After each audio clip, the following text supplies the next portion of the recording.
Well, and I mean, I think if the purpose of the book, that's a terrible thing to say, if the reason that you might put this book on a list of, you know, feminist books, however you might define that term, is to provoke people to think about feminism and power structures and what those mean, I can't imagine reading this book and not thinking about those things. Right. Yeah, one of the questions I sometimes ask myself is, if you weren't someone who was thinking about feminism beforehand, could you possibly read X book and still not be thinking about it? Mm-hmm. Or would it have to have been brought up in your mind?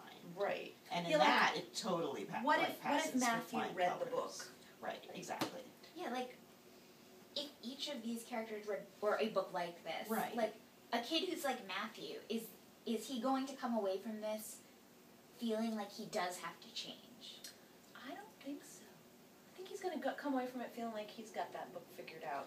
But another question is if the question isn't does he feel like he has to change, another question could be, if he wasn't aware of power structures before, would he now be aware of them? Because I can easily see him being like, I don't have to change, I've got everything I want, I have privilege. But you know, there's also the question of what is these people, what is their consciousness of their privilege? Like, right, that's what I'm talking about. How conscious are they? Yeah. Because I think Alpha is, like, extremely conscious of what is going on at every moment, but Matthew seems to have this... That might be more why I also hate him. Oh. Because when I find him to be keeping all this privilege that Amy, you phrased it so well, that he's using information as currency and power. Maybe that's partly why I'm just as mad at him as I am at Matthew, because he knows all along he's doing that, and he keeps doing it. Whereas that's one of the things that endears me to him, because I know that's an act, and there is another Alpha in there somewhere, who isn't shown right now, but who could exist in different circumstances. Alessandro, basically. Right. I guess it doesn't affect me Although that I much. still think he's an Alpha. Right. I guess it doesn't touch me that much because I see him still keeping his path. Like, Yeah. Does That makes sense. Yeah, Totally. that makes perfect Totally. sense. And in a way that Personal makes him thing. worse, that he knows what he's doing. But yeah. I mean, I certainly am not going to say that he's worse than Matthew, but he's the bad. I dislike them equally. Yeah. So it sounds like a really simplistic question, but I know what Frankie's arc over the book is, and I know what Alpha's arc over the book is. What exactly is Matthew's arc? Does he He's have pretty an arcless. Yeah. Yeah, if anything, kind of like, flat. he is flat. My opinion of him goes down. Yeah. Yes. Does this mirror or is it direct? Should I go like this? Yeah, I'm not sure. It's down either way. It's down either way. Okay. Talk amongst yourselves. Just because, like, when I think about the story, like you all said, he's flat. His arc and is flat. His arc is flat. His character is... Actually, I think Kristen's right. It's not even flat. Yeah, because at first, because I think as the book goes on, you as a reader start to realize that he isn't quite as oblivious of the power plays or of what he's doing. So as at he first you seems have to be. hope, maybe he doesn't know and he'll get it. Yeah, but And then you lose that realize hope. how much he's lying to Frankie and how much he was manipulating Porter during that whole apology thing, and the thing with how he's not even going to try to put himself in danger to help Alpha. Even though his danger is insignificant compared to Alpha's danger. He'll have his father he never talks to be angry at him for a little while. Alpha will lose his future. Yeah. Yeah, and Matthew knows that, and he's explicit about knowing that. And he says, Alpha will lose his future. My father will have to pay a little money. Not my problem. Yeah. Your problem. You know, he's... But I still do think that he himself doesn't Yeah. change. It's just Right, that that's what I mean by Yeah, flat we arc. change. He doesn't change. Yeah. And I think I even wrote down that's the difference between Alpha and Matthew. Yeah. Matthew isn't going to change. Really the only two people who that we see changing are Frankie and Alpha. do we think Porter changes? I don't. I don't know. I'm not sure.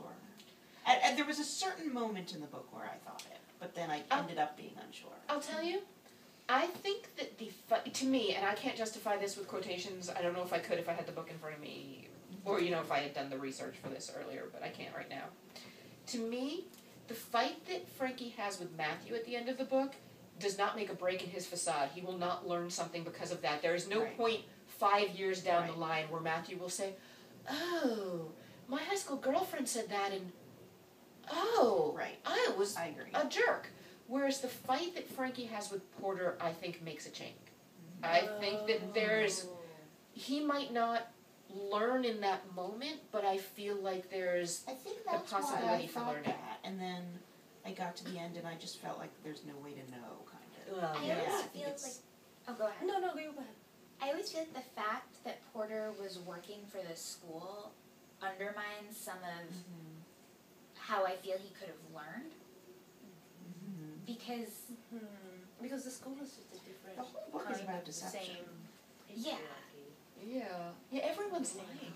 Everyone's lying all the time. Alpha's lying about Frankie, and everyone's lying about the dogs, and Right. Frankie's pretending to be Alpha. And Right. Matthew is Right. lying. Which fair game, like, to be fair disclosure about me in this book, we all know that, deception is not, a book that deception is a major part of it is never going to be my cup of tea. Right. But that has nothing to do with what level of quality I think the book is. Like, I Right. think this book is really, really excellent, so I want to be clear that to what degree I don't love it the way you guys do, it's a cup of tea thing, Yeah. not a Mhm. quality thing. Right. I definitely spent some time on the bus up here thinking about how a lesser author could have completely massacred this. Oh. And like how Yes. it's such a tightrope walk, because I have no problem with deception, but I do have problems when people are jerks for no reason, and Matthew kind of falls into that category for me. But I still have sympathy for him for like the first half of the book, and I kept finding myself making excuses of like, he's part of a secret society, of course he's not going to tell her where he's going, it's a secret. Let her touch his China dog. But then, like, by the time you hit the end, and he's just willing to throw anyone under the bus, it's like, no, he was that jerk the whole time. See, and I think my reaction is, I have that reaction that you had at the end to the fact of a secret society, basically. Particularly such a superior one. Maybe I wouldn't if there was just a secret society that just went off and did something in private. The and secret didn't square have to- dance club. Exactly. I wouldn't actually have a problem with that. They I were have no so problem with the disgusting. secret square dance club if they're not interacting with the outer Right. society and thinking that they're better. Like that scene in the cafeteria where, everyone has been receiving these secret envelopes with the invitations, oh, are you going to get one? And they're sitting at the table with the cards all over the table, like broadcasting, we are the masters of this great plan. But then later Matthew's like, don't tell anyone that Alpha and I planned this party. Like, come on. But I mean, there's that whole scene where they explicitly, Frankie's dad and some of his friends, that it's no fun having a secret if people don't know that you have something.